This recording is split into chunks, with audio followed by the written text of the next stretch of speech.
Hari ini kita masuk satu musim, namanya musim yang gak sama dari sebelumnya. Kita sebut saja musim corona ya. Dan semuanya hari-hari ini semua terfokus kepada corona. Anak-anak sekolah nanti yang paling mengingat. Kau angkatan berapa? Angkatan corona. Karena banyak perbedaan di masa-masa corona. Musim ini sangat berbeda dan sangat datang tiba-tiba dan mengacaukan banyak sekali rencana-rencana. Dan corona ini adalah satu hal yang belum pernah terjadi sebelumnya. Jadi banyak negara yang membuat satu cara-cara yang berbeda-beda. Ada yang tetapkan sistem lockdown, ada yang semi lockdown, ada yang semua toko tutup, hanya toko supermarket sama apotik, banyak macamnya. Dan sekali lagi musim ini melanda seluruh dunia. Kalau musim biasanya kan kalau di misalnya Eropa musim salju, di sini musim panas, di sini salju, di sini panas, ganti-gantian biasanya. Tapi kali ini semua sama. Seluruh dunia menghadapi satu musim yang namanya corona.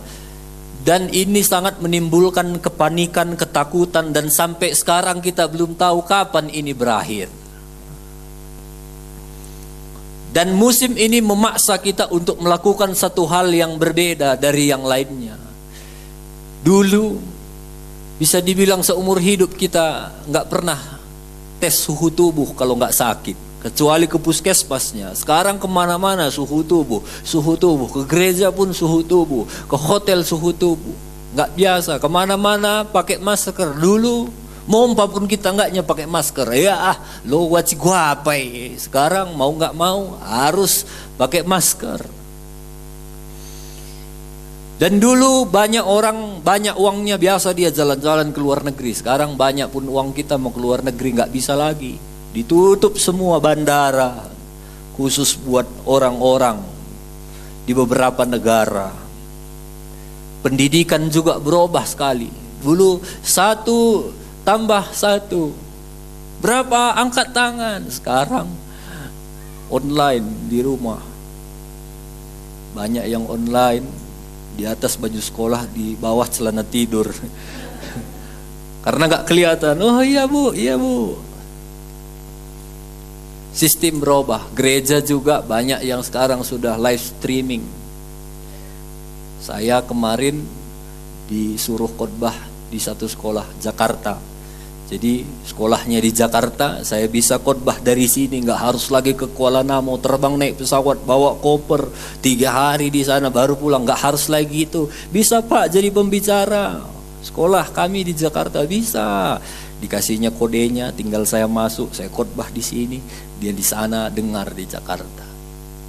Jadi semua sekarang sudah berubah dan musim ini sangat berbeda sekali. Jadi itu yang harus kita robah sekarang, bukan musimnya. Apapun ceritanya, mau nggak mau kita sedang ada di satu musim. Yang kita harus robah itu adalah cara pandang kita. Kalau di istilah fotografi ada namanya backlight. Backlight itu artinya cahaya belakang, berlawanan cahaya. Kalau misalnya saudara berdiri di sini, saya foto dari sini, itu akan melawan cahaya ini.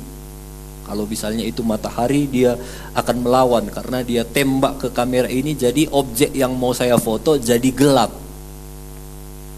Jadi kalau saya sepaksa apapun tetap kalah, mau pakai cahaya lensa apapun, kalau backlight berlawanan cahaya dengan matahari, objek itu akan tetap gelap.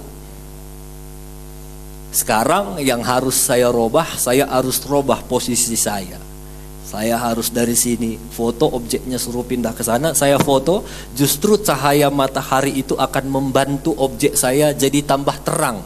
Malah hasilnya jadi bagus. Sama dengan musim ini. Matahari nggak bisa kita bilang, Stisi ya geser kamu lebih Pak. Kalau anak-anak ada di belakang kita, geser-geser dulu kami mau foto, bisa. Matahari geser-geser dulu ya, mau foto, nggak bisa. Sama kayak corona, nggak bisa berhenti dulu ya corona ya. Sekarang masuk dulu Tigana atau Biringna. Sekarang nggak bisa. Corona akan tetap ada. Yang sekarang kita perlu robah cara pandang kita menyikapi musim ini. Banyak orang bilang, ini musim sial, musim kacau, rugi. Tapi banyak juga orang yang melihat musim ini adalah satu kesempatan yang baik. Sibuk orang semua pakai masker, tukang-tukang jahit yang tangkap kesempatan ini, dia cepat-cepat jahit, buat masker banyak, dia jual laku keras.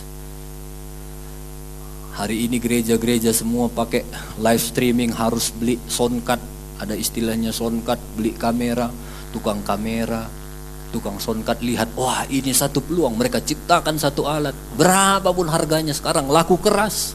Malah kalau kita mau beli, lagi nggak ada barang katanya.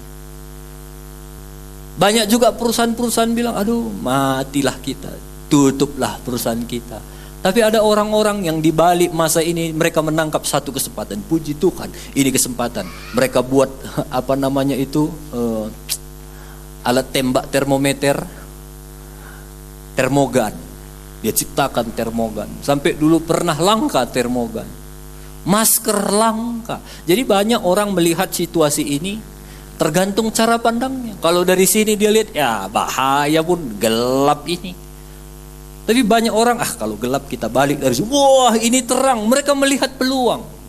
Jadi sekarang kehidupan kita itu tergantung cara pandang kita bagaimana. Bagaimana cara kita melihat musim ini. Dan setelah musim ini akan menentukan bagaimana hasilnya. Selama ini cara pandang kita bagaimana. Ada orang setelah corona ini dia akan bertambah dewasa di dalam Tuhan. Ada orang setelah corona ini malah nggak bisa apa-apa lagi.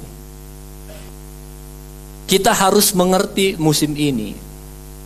Saya ketemu dengan ada beberapa hamba Tuhan, dia bilang, Pak Pendeta, kalau kami di gereja itu gimana jemaat? Udah datangnya semua. Saya bilang kalau di Logendak sudah hadir semua, sudah 100% lah yang hadir. Artinya setelah corona ada nggak yang belum pernah datang sama sekali? Saya bilang enggak, semua udah hadir.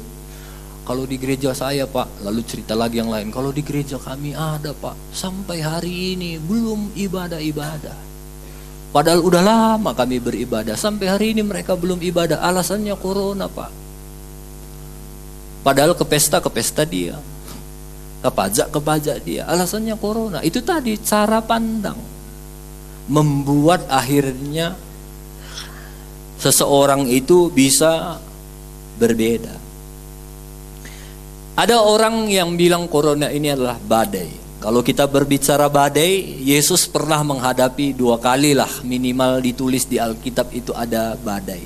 Saya rindu kita membaca di dalam Markus pasal 4 ayat 35 sampai 41. Markus pasal 4 ayat 35 sampai 41. Jadi biarlah kita melihat musim ini menjadi satu musim yang baik, karena gak ada satu musim yang tidak baik yang Tuhan beri dalam kehidupan kita. Pada hari itu, waktu hari sudah petang, Yesus berkata kepada mereka, marilah kita bertolak ke seberang.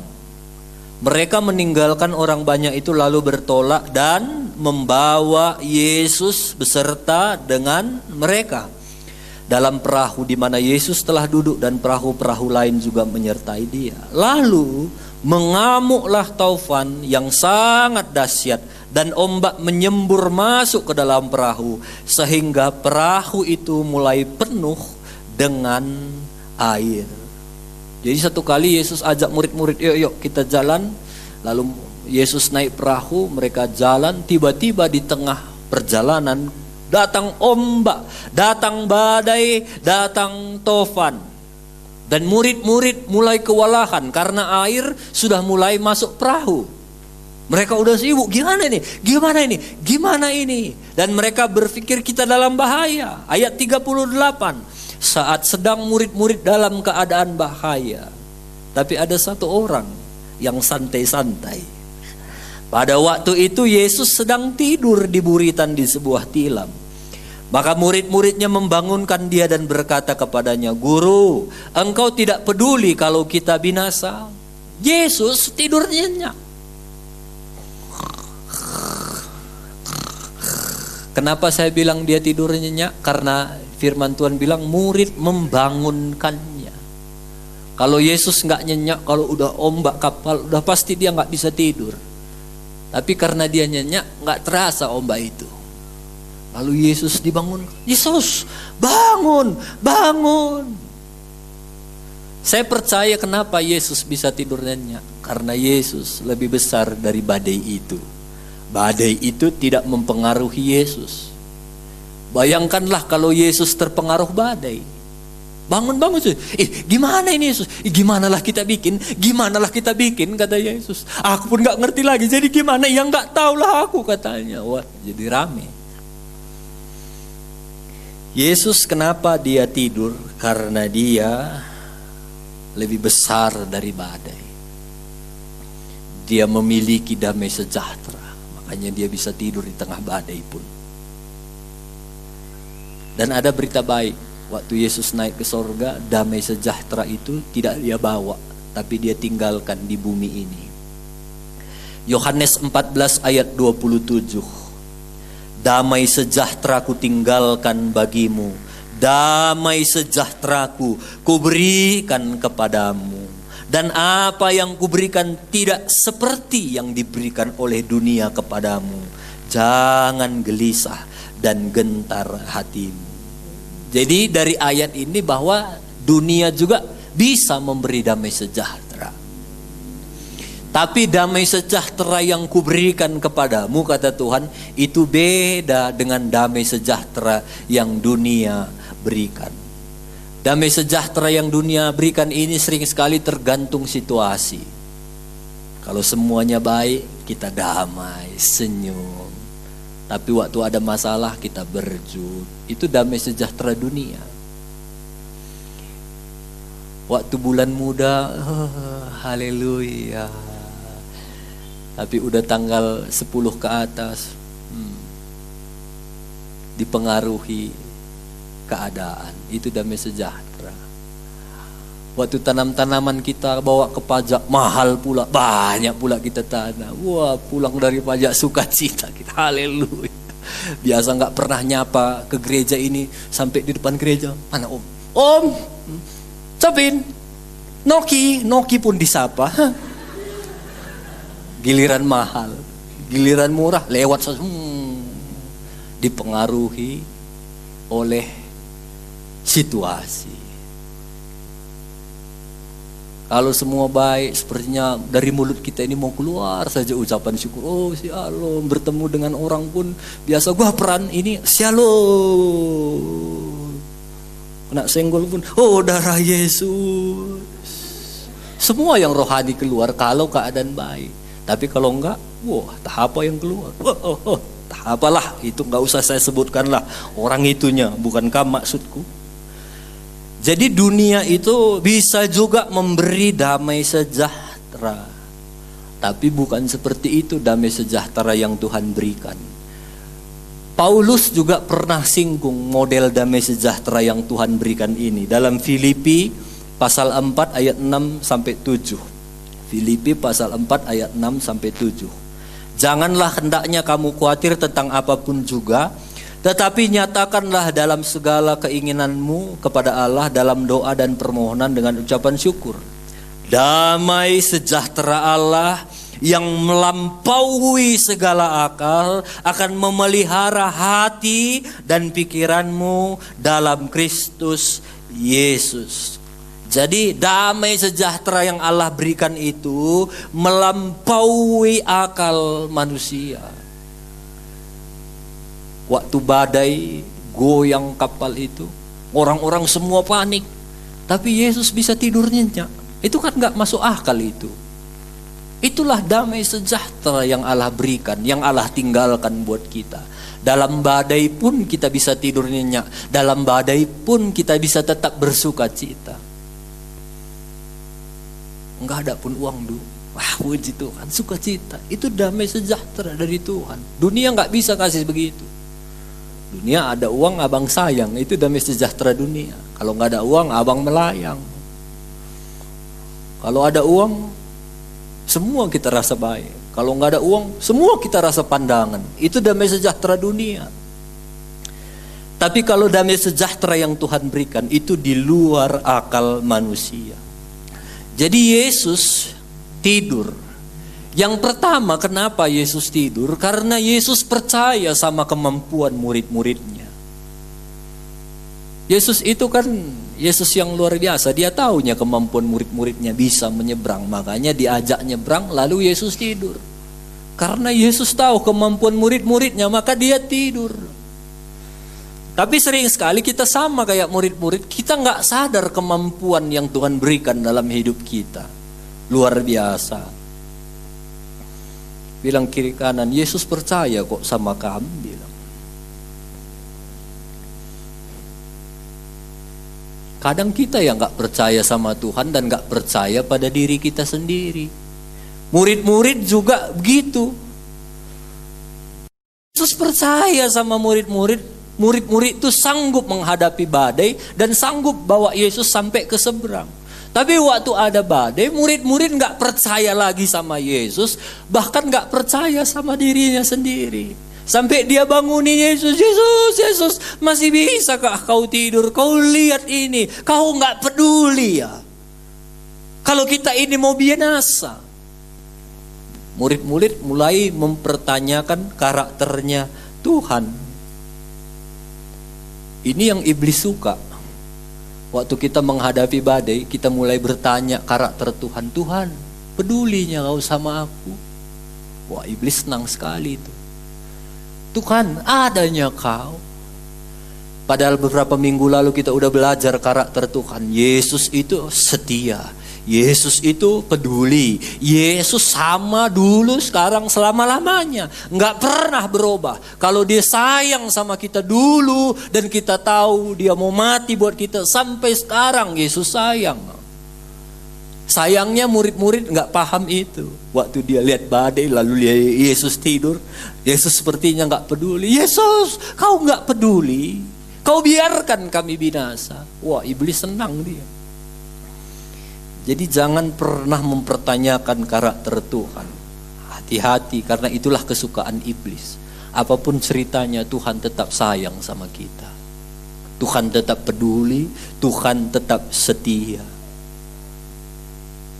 God is good all the time. Tuhan itu tetap baik di setiap waktu. And all the time, God is good. Saya bilang God is good, saudara bilang all the time, ya. God is good and all the time God is good. Tuhan itu baik dalam segala situasi. Tuhan tetap baik. Ayat 39. Kita kembali ke Markus 4 ayat 39 tadi. Ia pun bangun menghardi angin itu dan berkata kepada danau itu, "Diam, tenanglah." Lalu angin itu reda dan danau itu menjadi teduh sekali. Lalu ia berkata kepada mereka, "Mengapa kamu begitu takut? Mengapa kamu tidak percaya?" Kenapa kamu takut? Kenapa kamu gak percaya? Artinya Yesus sedang bilang, kalau tadi saja kalian percaya, aman ini, tidur aja pun aku aman. Jadi Yesus itu percaya sekali kepada kita. Apalagi Yesus yang mengajak murid-muridnya ke seberang. Kalau Yesus mengajak sesuatu, dia gak pernah tanggung-tanggung. Udah pasti disediakannya itu semua sampai selesai. Sekarang kan kuncinya di kita. Kita percaya gak Tuhan yang pilih kita?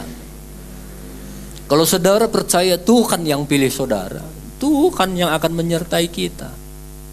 Tuhan yang akan menolong kita. Segala perkara dapat kutanggung di dalam Dia yang memberikan kekuatan kepadaku. Jadi jangan takut. PKS memimpin kelompok sel, jangan takut. Bukan hanya kami gembala yang memilih saudara, tapi Tuhan juga yang memilih saudara. Jadi apa yang saudara kerjakan, kerjakan dan percaya ada Tuhan yang melakukan perkara besar. Jadi ingat, kita ini cuma alat. Kita ini cuma hamba. Yang menyuruh kita Tuhan kita yang dahsyat. Yang penting kita mau. Ayat 41. Mereka menjadi sangat takut dan berkata seorang kepada yang lain, siapa gerangan orang ini sehingga angin dan danau pun taat kepadanya. Murid-murid, siapa gerangan orang ini? Padahal selama ini murid-murid sama-sama sama Yesus. Mereka mungkin biasa lihat orang sakit disembuhkan oleh Yesus, orang mati dibangkitkan oleh Yesus, orang buta dicelikkan bisa melihat. Tapi belum pernah mereka melihat danau itu ditundukkan oleh Yesus. Siapa gerangan orang itu? Kapan murid-murid bisa mengenal Yesus lebih dalam lagi? Waktu ada badai. Kalau saudara mau tahu Yesus lebih dalam lagi, bersyukurlah di setiap badai yang ada kita alami sekarang. Waktu kita belajar taat, di balik itu saudara akan bisa lebih mengenal Tuhan kita lebih dalam lagi. Mungkin selama ini kita cuma kenal Tuhan itu setia, baik, penolong. Tapi mungkin ada sisi lain Tuhan yang belum kita kenal. Dan kalaupun Tuhan izinkan hari ini ada masalah badai dalam hidupmu, ayolah tetap belajar, percaya di akhir cerita itu nanti kamu akan melihat ada satu sisi baiknya Tuhan, ada satu sifatnya Tuhan yang mungkin selama ini belum kamu tahu, sampai kamu bilang, baru aku tahu Tuhan itu begini rupanya. Kapan itu terjadi? Waktu ada badai. Murid-murid tidak akan pernah mengenal Yesus yang bersama-sama mereka itu sebegitu dahsyat bisa memberhentikan badai kalau tidak ada masalah. Bilang kiri kanan, bersyukur kalau ada masalah dulu. Tuhan mau tunjukkan satu sifat yang kamu belum tahu, bilang.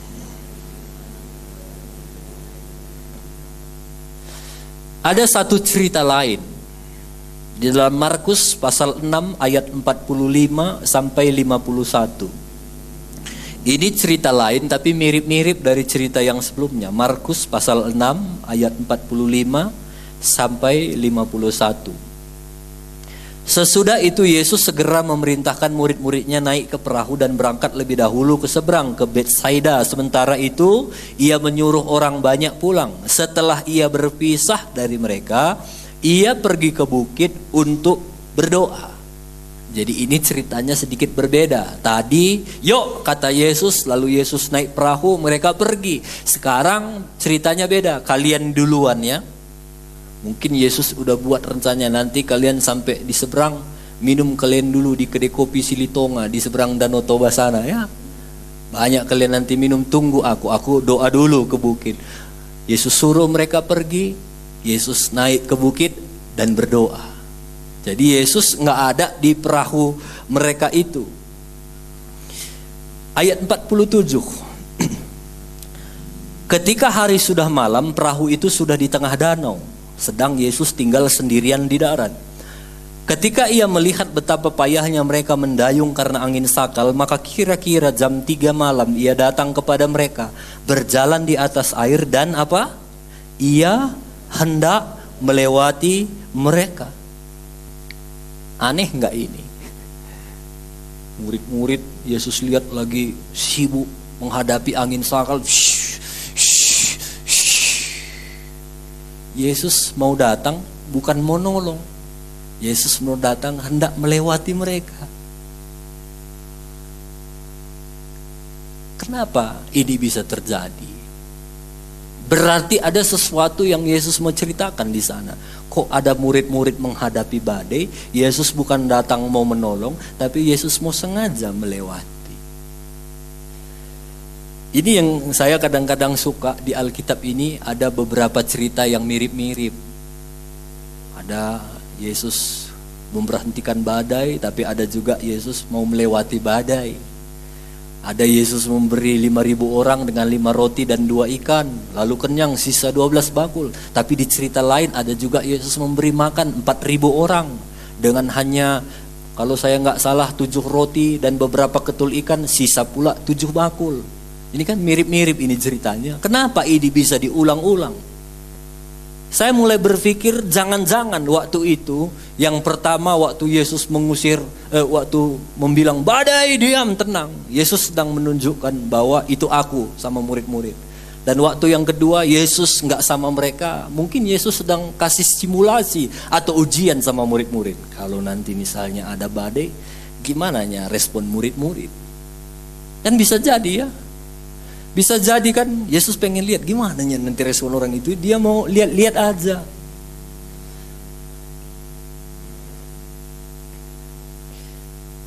Jadi Yesus itu percaya sama murid-muridnya. Kalaupun aku enggak ada, murid-murid pasti bisa melewati badai. Yesus juga percaya sama kita semua anak-anak Tuhan. Kan bisa menghadapi setiap persoalan yang ada dalam hidup. Karena kan di dalam 1 Korintus 10 ayat 13, 1 Korintus 10 ayat 13, ini janji Tuhan sama kita. Pencobaan-pencobaan yang kamu alami adalah pencobaan-pencobaan biasa yang tidak melebihi kekuatan manusia.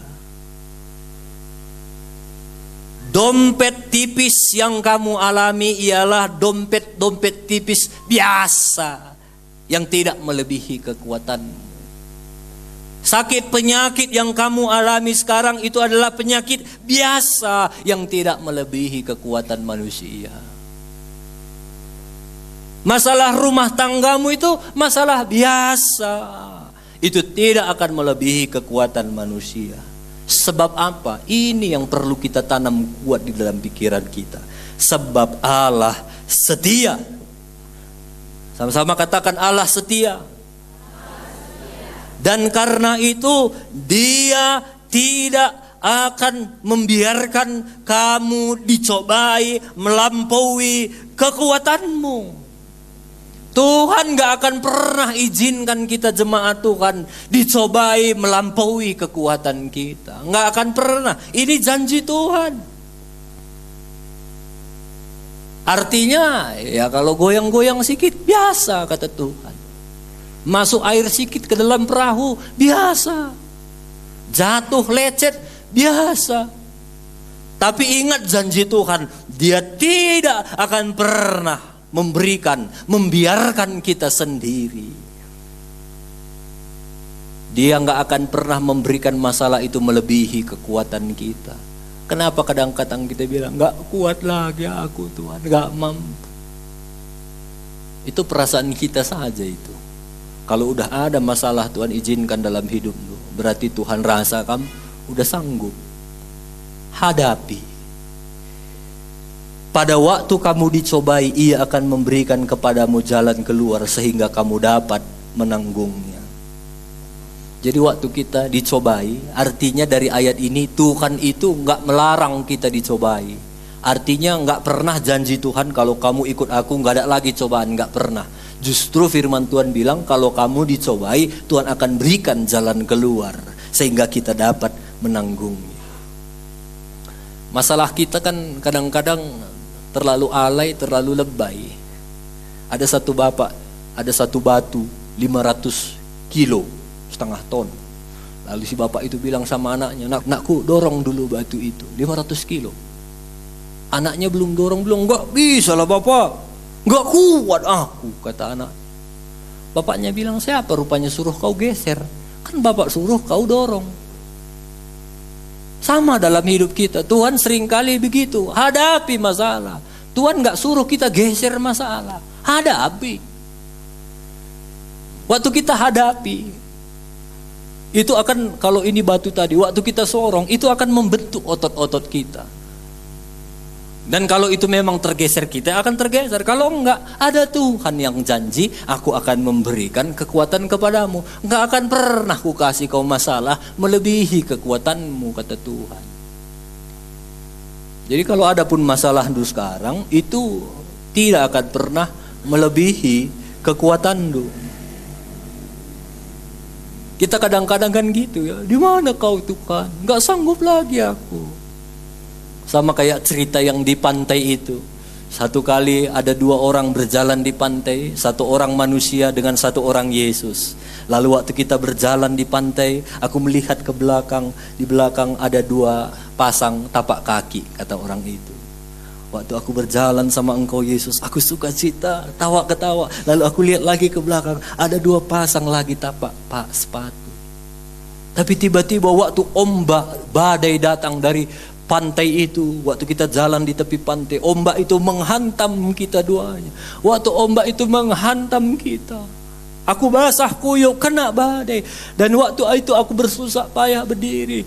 Lalu waktu itu aku lihat ke belakang, aku sangat sedih karena aku melihat tapak kaki itu hanya tinggal sepasang lagi. Lalu aku mulai teriak, Tuhan, di mana engkau? Tadi waktu kita baik-baik, engkau mau bersama aku bergandengan tangan. Tapi waktu ada badai, kenapa tapak kaki tinggal sepasang lagi? Tuhan, engkau di mana? Engkau tinggalkan aku, kata manusia ini. Lalu dengan santai Tuhan bilang, nakku, itu bukan tapak kakimu yang 1 pasang itu. Itu tapak kakiku, kata Yesus. Karena waktu ada badai, engkau enggak sanggup. Aku sedang menggendongmu. Makanya tapak kakinya tinggal 1. Sering kita manusia kan gitu. Kita merasa Tuhan itu tinggalkan kita. Enggak, Tuhan enggak pernah tinggalkan kita. Tuhan sayang sama kita. Kadang masalahnya belum kita dorong pun kita udah nyerah. Kita udah gak percaya pada diri kita. Padahal kadang-kadang Tuhan izinkan badai terjadi dalam hidup kita, supaya dari badai itu kita belajar. Kadang-kadang Tuhan izinkan ada badai di perahu murid-murid, supaya satu saat kalau ada badai lagi, murid-murid beresponnya itu gak kayak dulu lagi.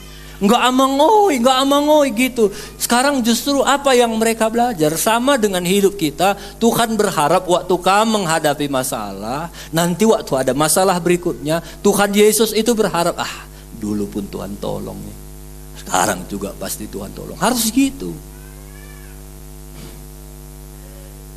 Jadi itu yang harus kita pelajari.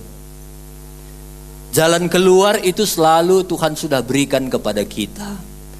Jadi kita belajar menghadapi segala situasi dan percaya kepada Tuhan sepenuhnya. Tuhan kita itu adalah Tuhan yang setia, yang tidak pernah meninggalkan kita.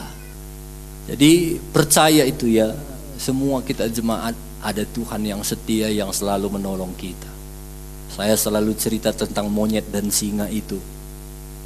Ada monyet, dia ditangkap oleh singa. Waktu mau dimakan, monyetnya bilang, jangan kau makan, aku ini bukan monyet sembarangan. Maksudmu apa? Kalau aku jalan di hutan ini, semua binatang-binatang takut, kata si monyet. Bohong kau, kata singa. Kalau gak percaya kau, ayo kita jalan. Kalau takut nanti semua binatang, jangan kau makan ya. Kalau nanti gak takut semua, kau makan pun boleh, kata singa. Ayo, kata si singa. Waktu mereka jalan, si monyetnya di depan, singanya di belakang. Betul, semua binatang lari. Betul kan, kata si monyet. Ya juga ya, kata si singa. Apa yang membuat binatang lain lari? Si monyet kah atau si singa? Si singa. Sama dengan hidup kita. Kita ini gak ada apa-apanya. Kalau gak ada singa, jalan pun kita gak orang takut. Tapi waktu ada Tuhan bersama kita, itu yang membuat orang takut. Itu yang membuat setan lari. Itu yang membuat penyakit sembuh. Bukan kita. Ada Tuhan yang bersama-sama dengan kita. Yang penting tugas kita dorong. Kalau tersorong ya pasti akan bergeser. Kalau enggak, ada Tuhan yang akan menolong kita. Tugas kita, firman Tuhan bilang, tumpang tangan saja. Mau sembuh mau enggak bukan urusan kita. Karena kita enggak ada sedikit kuasa pun bisa menyembuhkan tanpa kuasa Tuhan. Tumpang tangan. Dalam nama Yesus sembuh. Dan Tuhan yang akan menyembuhkan. Dalam nama Yesus kuasa setan keluar. Bukan kita, tapi Tuhan yang bersama dengan kita yang akan mengusir setan-setan itu. Bilang kiri kanan kita memang biasa. Tapi ada sesuatu yang luar biasa di dalam kita. Jadi Yesus itu waktu murid-murid sedang galau, dia sengaja mau lewati. Yesus itu tingkat humornya tinggi, tingkat bercandanya tinggi. Kadang-kadang sengaja dalam hidup kita waktu kita menghadapi masalah, Yesus itu sengaja lewatin kita. Gimana ya sekalinya bikinnya ini, udah gak sembuh-sembuh ini, makannya obat pun gak sembuh. Gimana ya sekali ini bikinnya ini.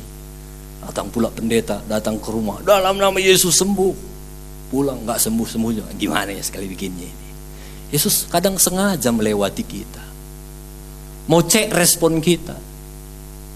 Kalau kita tetap, Tuhan aku tetap berharap samamu, itu yang saya bilang. Kalaupun kau gak sembuhkan, aku tetap mengandalkan. Wah, itu hati Tuhan langsung luluh itu. Ya, aku ya sembuh, langsung sembuh. Tapi kalau dia lihat kita, ini perlu dilewati dulu ini supaya belajar lagi. Kemarin udah aku sembuhkan, ini kok masih terus diajar, dilewatkan supaya kita terus belajar. Sama seperti atlet binaraga. Kalau ngangkat barbel itu 1 kilo, udah lulus 2 kilo, 5 kilo, 6 kilo. Kadang yang 20 kilo udah mulai gini-gini, kakinya itu udah gini-gininya. Tapi namanya binaragawan supaya terbentuk tubuhnya itu, angkatnya juga. Udah lewat, lebih berat lagi. Beban itu bukan untuk membunuh dia, tapi justru membentuk otot-otot tubuhnya. Sama dengan hidup kita. Kadang-kadang Tuhan kasih barbel berbentuk beban, berbentuk masalah. Itu bukan supaya membuat kita lemah dan mati. Justru waktu ada barbel, kita coba angkatlah. Angkat. Mungkin kamu ada barbel du suami du. Ngelihat suami du. Angkat aja. Jangan, Tuhan, terima dia di sisimu Tuhan. Itu namanya kita tinggalkan barbel. Tapi waktu kita lihat, Tuhan, aku mengasihi suamiku, angkat. Gak akan melebihi kekuatan du itu. Cuma kadang-kadang ngelihat mukanya pun udah enak, udah kamu tinggalkan beban, otot itu gitu-gitu terus, otot kerohanian kita nggak bertumbuh. Coba angkat. Kamu lihat lagi anak, nak siapalah ini, kamu bilang. Bapaknya nggak gini, mamanya nggak gini, ini bulang, tapi lah bagai isi pelit bagi anak siapalah ini anak du. Angkat, Tuhan tolong aku mengasihi dia.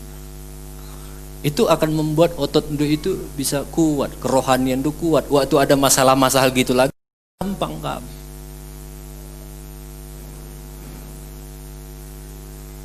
Ayat 49, ketika mereka melihat dia berjalan di atas air, mereka mengira bahwa ia hantu. Lalu mereka berteriak-teriak sebab mereka semua melihat dia. Dan mereka pun sangat terkejut, tetapi segera ia berkata kepada mereka, tenanglah, aku ini, jangan takut. Yesus sampai bilang, jangan takut. Yesus bukan mau menolong mereka, tapi waktu itu Yesus mau melewati mereka. Waktu Yesus lewat, mereka lihat ada satu pribadi yang begitu tenang jalan di atas badai. Hantu. Rupanya itu Yesus. Lalu Yesus bilang, jangan takut. Jadi Yesus selalu ingin kita belajar. Ayat 51. Lalu ia naik ke perahu mendapatkan mereka dan angin pun redalah. Mereka sangat tercengang dan bingung. Itu pun mereka juga masih tercengang.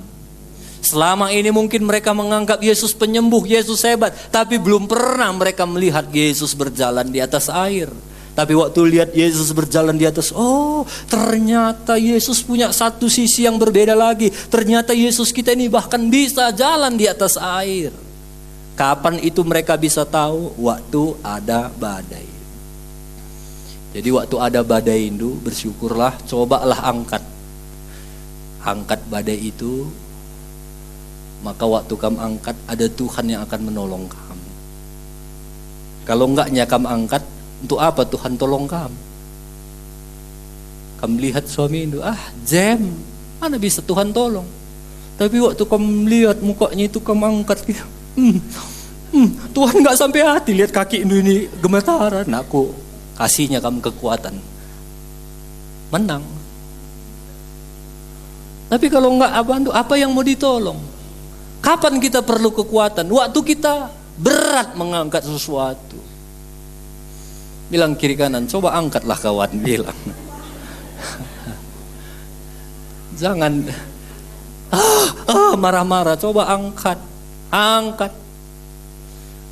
Kalau angkat ndudi lagi itu pas-paskan tuh. Bukan. Masalah. Tuhan tolong aku.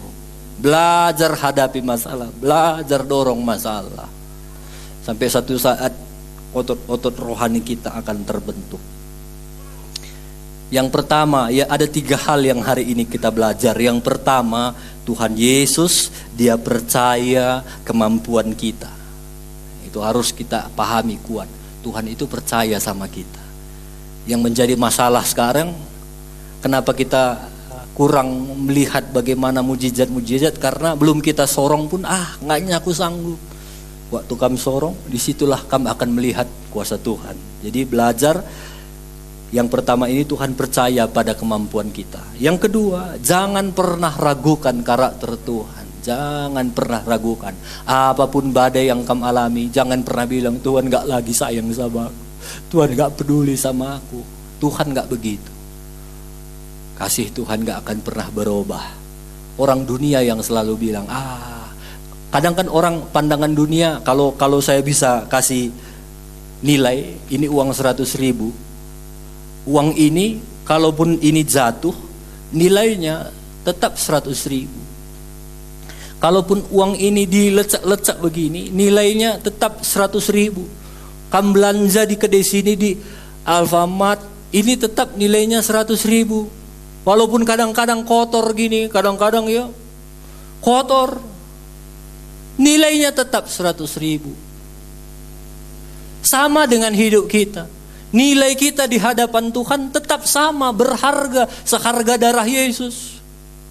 Simpan dulu, nanti lupa. Tinggal ini pula. Sama dengan hidup kita, nilai kita tetap mahal di hadapan Tuhan. Waktu Yesus mati di kayu salib, Dia menebus dosa kita. Karena Dia merasa kita itu mahal dan berharga. Dan nilai kita tetap sama seharga darah Yesus.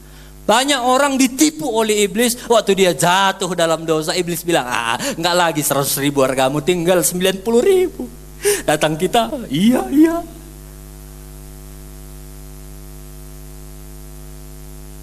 Besok berdosa kita, tinggal 80.000. Iya ya. Besok entah apa lagi yang kita lakukan. Kau begini, tinggal 50.000. Iya ya. Terakhir sampai iblis bilang, tinggal gopek kau. Iya, itu tadi. Iblis itu sangat senang dengan orang yang meragukan kuasa Tuhan. Iya, nilaiku tinggal gopek, ngapain lagi laku ke gereja? Nggak ada lagi nih hargaku. Siapa yang bilang? Iblis. Tuhan gak pernah bilang begitu. Biar bagaimanapun keadaan kita. Justru firman Tuhan selalu bilang, aku datang bukan buat orang yang sakit, bukan buat orang yang sehat, buat orang yang sakit. Firman Tuhan bilang, nakku, engkau berharga, engkau mulia, dan aku mengasihi engkau. Tuhan Yesus gak pernah bilang dalam firman-Nya, kalau engkau berbuat dosa, hargamu tinggal turun sikit. Terakhir bisa gak ada lagi hargamu, kata firman Tuhan. Gak pernah firman Tuhan bilang begitu. Jadi itu. Yang kedua, jangan pernah ragukan kuasa Tuhan. Bagaimanapun keadaan kita, Tuhan tetap sayang, nilaimu tetap sama di hadapan Tuhan, gak pernah berubah. Itu yang harus kita percayai. Tuhan mengasihi kita tanpa syarat. Dan yang ketiga, badai itu kadang-kadang Tuhan izinkan terjadi dalam hidup kita supaya menyingkapkan.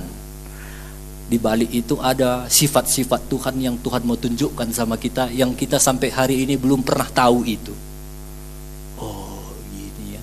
Nah, jadi bersyukurlah dalam setiap badai kita, ingat ada kekuatan Tuhan yang Tuhan akan berikan, limpahkan dalam hidup kita. Asal kita mau angkat.